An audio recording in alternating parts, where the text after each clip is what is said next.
Yes. Good evening, everyone. This is Match Style. My name is Johnny. Thank you always. In this channel, I share the tips on how I made a V-shaped recovery in my life. Thank you very much for watching today as well. Today, I would like to address a question I received earlier. The question is, what books have influenced me? Thank you for showing genuine interest in me. Looking back now, I've read various books, and there are definitely some that have influenced me greatly. While there are many manga as well, I can specifically mention two books that come to mind. One of them is a book called Good Luck. This is by Alex Rovira. This book, Good Luck, was extremely popular at the time. This is the book that Carlos Ghosn distributed to all employees when he joined Nissan as a representative. This book sold astonishingly well. Notably, it was first published on June 22, 2004, and by October 5, 2004, it had gone through 36 printings. I think it was a book that sold like a monster. I will delve deeper into this later. The other book is Life Traveler by Yasushi Kitagawa. Both are very thin books, but they are books that have greatly influenced me. Both of these books are ones I have bought and let go of multiple times. I will explain a bit about them. First, Good Luck. I read this one first when I was around a university student. The story is about a knight in a peaceful kingdom who is so bored that he has too much free time. So he goes to the king and asks for a chance to test his skills, and he also approaches the wizard who runs the town, asking for similar opportunities. So, the wizard marine gives the order saying, "All right, let's see your strength." The command is to go and fetch a single clover from the forest that has "Good Luck" written on it. Most people are reluctant to take on such a task instead of a swordsmanship tournament, so they don't participate. However, only 2 people decide to take on the challenge. Finding a single clover in the forest is an incredibly difficult task. The knight responds to the challenge. One knight is pessimistic, while the other is optimistic. This book really discusses the way of thinking about things and the essence of luck. It states that while luck may come and go, good fortune can be attained through one's efforts, and good fortune does not simply vanish. It illustrates the stark differences in how the negative knight and the positive knight respond to various challenges. At the end of this book, you can see what kind of state things will reach, so I hope you take a look. What I learned from this is that there is no path that cannot be opened with effort, and to attract good fortune, your own efforts and groundwork are necessary. It's a book that has sold extremely well, so I think you can find used copies very cheaply. Please take a look, as you won't forget the content. I think it's Good Luck. It's published by Poplar Publishing. Another one is Life Traveler. Yes, it's by Yasushi Kitagawa. I really love many of Kitagawa's books. He has books similar to Good Luck. And there's one that is very much like it, which is this one, The Book of the Wise by Shimogoya.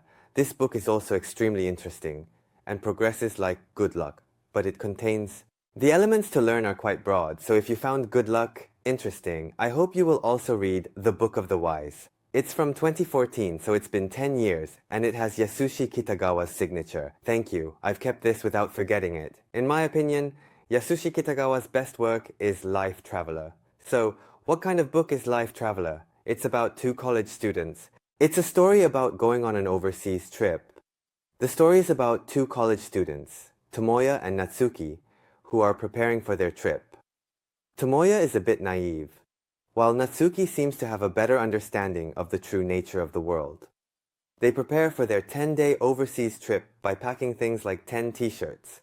Now, when they return, they will have to attend their university seminar.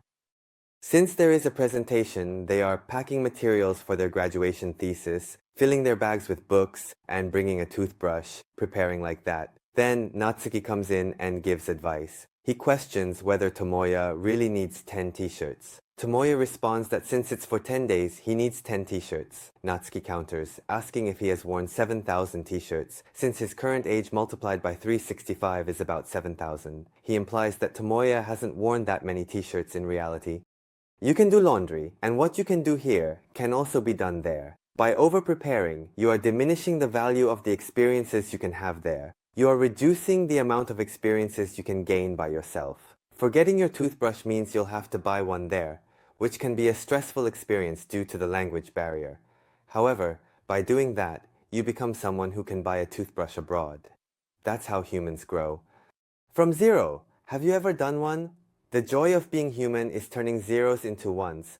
But in Japan, we often become too accustomed to our surroundings, making it hard to have those 0 to 1 experiences. So when traveling abroad, I hope to encourage people to try things they have never done before, turning 0 into 1, which Natsuki conveys. This is really good. At the time I read this book, my mentality was that I was afraid to try various things. The reason for that fear is new experiences.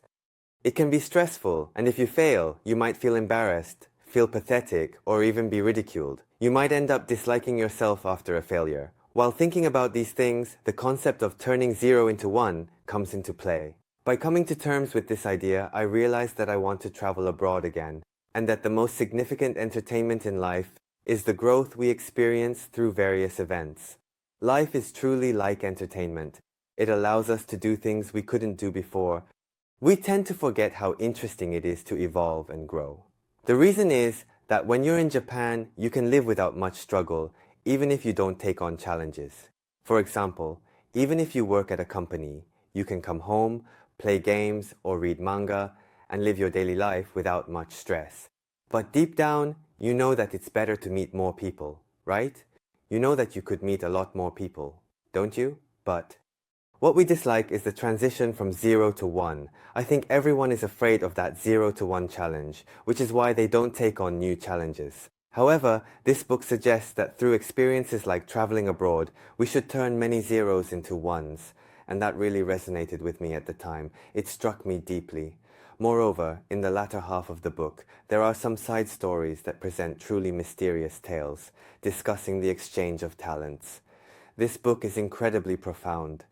This is the method I follow, and these books have become important parts of my life. The ones I introduced this time are Good Luck, Life Traveler, and The Wise Man's Prize. I hope you can at least read Good Luck and Life Traveler. Both are somewhat older books, so I think they are easy to read. If there are people who are currently afraid of challenges, I really want them to read these books. As I mentioned earlier, I was scared to take on challenges until I was saved by these books. My life feels like my body doesn't move the way I want it to. Excuses immediately come to my mind like, I shouldn't say that, I shouldn't do this, or if I do this, I'll be ridiculed. I used to waste my youth thinking about such trivial things. If there are people who are afraid to take that first step right now, I really want them to read this book. On this channel, I hope to share tips on how to improve your life, especially for those who, like my former self, are terrified and overwhelmed by life. I hope this video reaches those who feel overwhelmed and unable to take a step forward, or who want to close off their lives because they dislike such a life. I am sharing this with that hope. Please be sure to watch it. Thank you. 誰かのために一生懸命に生きていくって楽しい